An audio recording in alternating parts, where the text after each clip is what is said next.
Hello बच्चों, चलिए आज चैप्टर नंबर 8 पढ़ते हैं। कोई दिन अशुभ नहीं होता। तो ये बहुत अच्छी स्टोरी है जिसमें हमें बताया गया है कि कोई दिन अशुभ नहीं होता, हमें अपने कर्मों पर भरोसा रखना चाहिए। तो ये कहानी वृंदावन लाल वर्मा द्वारा लिखी गई है। कोई भी दिन या वार शुभ या अशुभ नहीं होते। कहानी के माध्यम से लेखक बताना चाहता है कि कर्मशील बनकर तथा आलस्य त्याग कर काम के प्रति समर्पित होने वाला व्यक्ति ही सफलता को प्राप्त करता है।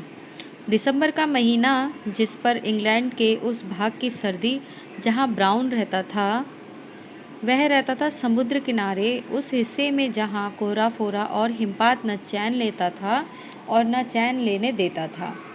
ब्राउन अपनी बूढ़ी माँ, पत्नी और 2 बच्चों के साथ एक कमरे की दीवार की तह से लगी हुई सिगड़ी में कोयला झोंक झोंक कर आग ताप रहा था।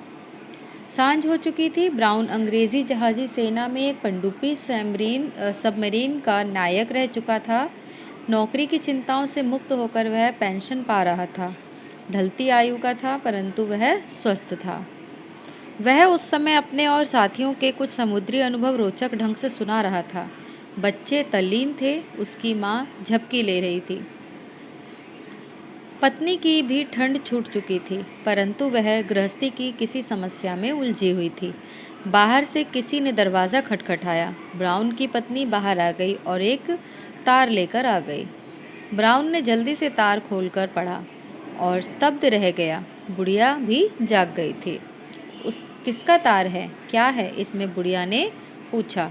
पत्नी की उत्सुक दृष्टि से भी प्रश्न था। बच्चे हैरान थे कि वो लेटर जो है किसका आया है। ब्राउन ने तार पढ़कर सुनाया, तुम तुरंत मुझसे मिलने आओ, विंस्टन चर्चिल। सन 1918 की बात है। उस समय चर्चिल अंग्रेजी जहाजी बेड़े का प्रधानमंत्री फर्स्ट लॉर्ड ऑफ एडमिरल्टी था। जर्मनी में घोर युद्ध हो रहा था। तुर्की भी जर्मनी के साथ युद्ध में शामिल था। अमेरिका अंग्रेज़ों के साथ था, परंतु भूमध्य सागर में जर्मनी की पनडुब्बियों और तुर्कों के साथ ड्रेडनॉट भारी भरकम फौजी जहाज़ों ने जो उपद्रव मचा रखा था, इसके कारण स्वेज नहर का मार्ग बंद हो गया था। न अमेरिका कुछ कर पा रहा था, न इंग्लैंड। युद्ध ने भयानक रूप धारण कर लिया था। ब्राउन समाचार पत्र में पढ़ता रहता था। चर्चिल ने क्यों बुलाया, उसे आश्चर्य था। पत्नी ने कहा, अपने ही देश में कोई काम देना चाहते होंगे चर्चिल, शायद जहाज या नावें बनवाने का कार्य या उनकी देखभाल। माँ बोली, पेंशन दे दी है, ब्राउन को विश्राम लेने दें। देखूं चर्चिल ने क्यों बुलाया। ना मालूम क्या बात है, जाने पर पता चलेगा, धीमे स्वर में ब्राउन ने कहा। हमें कहानी सुनाओ, कहानी अभी अधूरी है, एक बच्चे ने आग्रह किया। ब्राउन कहानी कहने लगे। दूसरे दिन की पहली गाड़ी से ब्राउन लंदन के लिए रवाना हो गया। जैसे वह चर्चिल के कार्यालय पर पहुंचा, चर्चिल ने तुरंत बुला लिया। इधर ब्राउन ने फौजी सलाम किया, उधर जल सेना के प्रधान चर्चिल की चिंतामग्न मुख रेखाओं में मुस्कान उभर आई। चर्चिल ने कहा, तुर्की का ड्रेडनॉट जहाज भूमध्य सागर में उत्पात मचा रहा है। तुम उस उत्पात को मिटा सकते हो। इसी विश्वास पर मातृभूमि ने तुम्हारा स्मरण किया है। तैयार हो जाओ। जो आज्ञा, ब्राउन के मुंह से निकला। मैं जानता था कि पेंशन ले लेने पर भी तुम मातृभूमि की सेवा से मुँह न मोड़ोगे। मुझे भरोसा था। तुम्हें एक सबमरीन दिखलाता हूँ। उसी को लेकर तुम्हें अपने साथियों सहित यात्रा करनी पड़ेगी। तुम्हें इन साथियों के चुनाव का अधिकार होगा। इनमें से अधिकतर पेंशन प्राप्त नाविक होंगे। ब्राउन ने हामी भरी। चर्चिल उसे सबमरीन दिखाने के लिए ले गया, जिसके द्वारा तुर्की के उस ड्रेडनॉट को ध्वंस करना था जो भूमध्य सागर में उपद्रव के बवंडर उठा रहा था। सबमरीन जलमग्न नौका जहाजी कारखाने के बाड़े में एक तरफ समुद्र के किनारे पड़ी थी। यह सबमरीन जहाजी बेड़े से निकाली जा चुकी थी, बेकार थी। इसको नीलाम किया जाना था। लोहा, लंगड़, काड़, खबाड़ और 6-6 इंच पर ऊपर निकलती हुई ढिबरी कीलें कबाड़ी के काम की तो हो सकती थी, परंतु समुद्र में डूबकर मीलों रास्ता टटोलते हुए तुर्की के ड्रेडनॉट के पास पहुंचकर उसका विध्वंस करना तो इसकी जन्मपत्री में लिखा मालूम नहीं होता था। नीलाम के लिए पड़ी हुई नाममात्र की इस सबमरीन को देखकर ब्राउन के चेहरे पर की हवाइयाँ उड़ गईं। केवल यही एक सबमरीन में हमारे पास है, चर्चिल ने कहा। यह तो बिल्कुल खस्ता है, ब्राउन ने निराशा से कहा। ब्राउन के मुंह से यह बात मातृभूमि क्या कहेगी?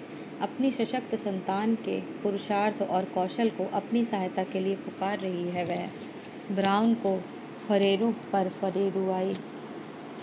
धीमे परंतु दृढ़ स्वर में बोला, मातृभूमि की आज्ञा का पालन करूंगा। इसी नौका से तुर्की ड्रेडनॉट का विध्वंस किया जाएगा। चर्चिल हर्षमग्न हो गया, बोला, इस नौका की जितनी और जैसी मरम्मत हो सकती है तुम तुरंत करवाता हूँ। ब्राउन घर चला आया। बच्चों ने कहा, दादाजी कहानी सुनाओ ना। हाँ हाँ जरूर। और ब्राउन बच्चों का मन बहलाने लगा। कुछ ही दिन पूर्व चर्चिल कतार आया। 13 दिसंबर शुक्रवार के दिन कूच करना है, साथियों का चुनाव इसके पहले कर लो। माँ और पत्नी घबरा गई। यह तो बहुत मनहूस दिन है, 13 तारीख और शुक्रवार का दिन पूरा अशगुन। कोई और तारीख रखवा लो। बच्चे कह रहे थे, दादा तुम जा रहे हो, हमें कहानी कौन सुनाएगा? ब्राउन जानता था कि लौटना शायद असंभव है, जल समाधि ही भाग्य में बदा है। बड़ी मुश्किल से अपने को संयम करके इतना ही कह पाया, मातृभूमि की आज्ञा है, परमात्मा का सुमिरन करो। मनहूस दिन और तारीख कुछ नहीं कर सकते। और वह उन्हें रोता हुआ छोड़कर जल्दी से चला गया। 13 तारीख और शुक्रवार के दिन ब्राउन अपने 15-16 साथियों के साथ चल पड़ा। पूरे उत्साह के साथ उन सभी ने अपना राष्ट्रीय गीत गाया और मनहूसियत की छाप को पोंछ डाला। भूमध्य सागर के एक स्थान पर अंग्रेजी और अमेरिकी जहाजी का बेड़ा था, पर वहां तक ब्राउन की सबमरीन बिना किसी संकट के पहुंच गई। तुर्की के दर्रा दनियाल के पीछे वाले समुद्र में तुर्की का वह ड्रेडनॉट उपद्रव करने के बाद जा छिपता था।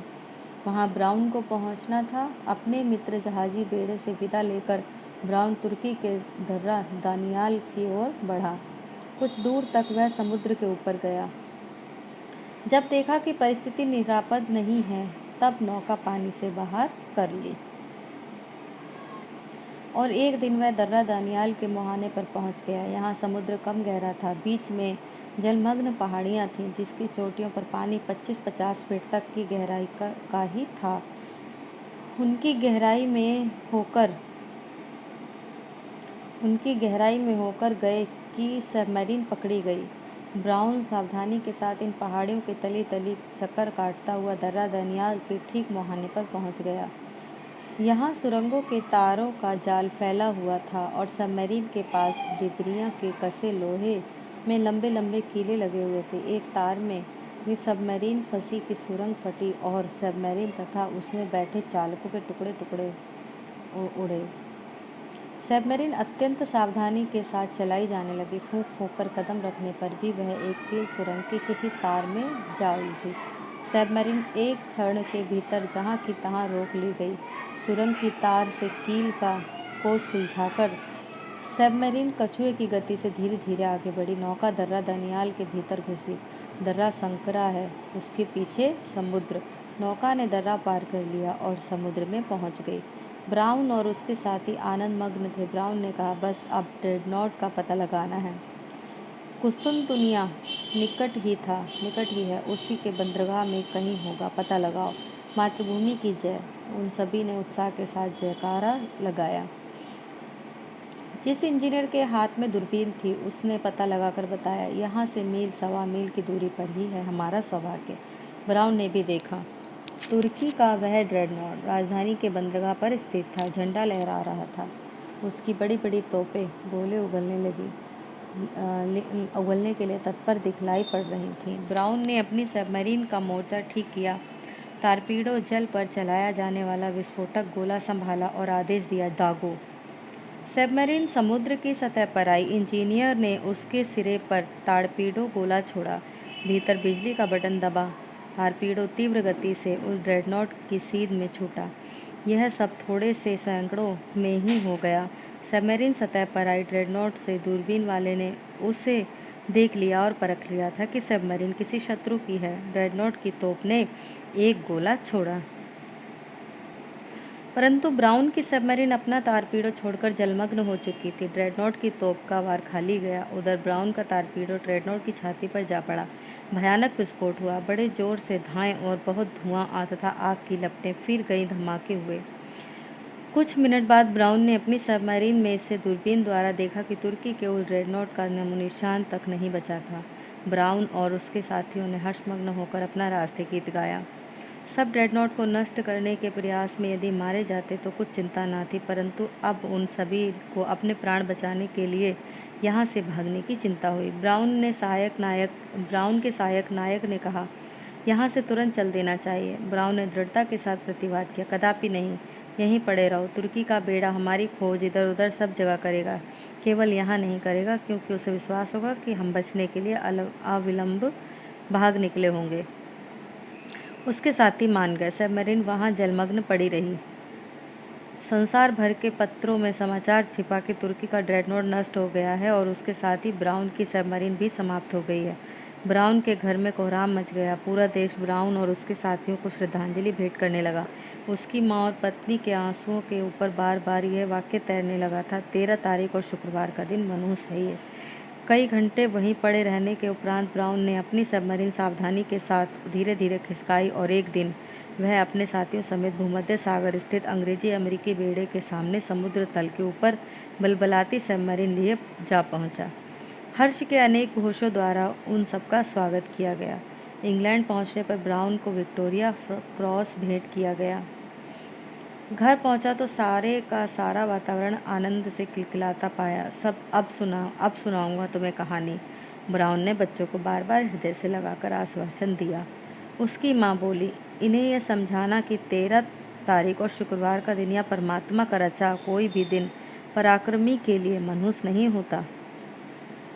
तो बच्चों, क्या सीखा आपने कि हमें कोई भी काम अगर करना है तो अपने दृढ़ निश्चय के साथ करना चाहिए, ना कि ये नहीं देखना चाहिए कि भाई आज शनिवार है, हमें ये नहीं करना, आज ये दिन मनहूस है। कोई दिन मनहूस नहीं होता।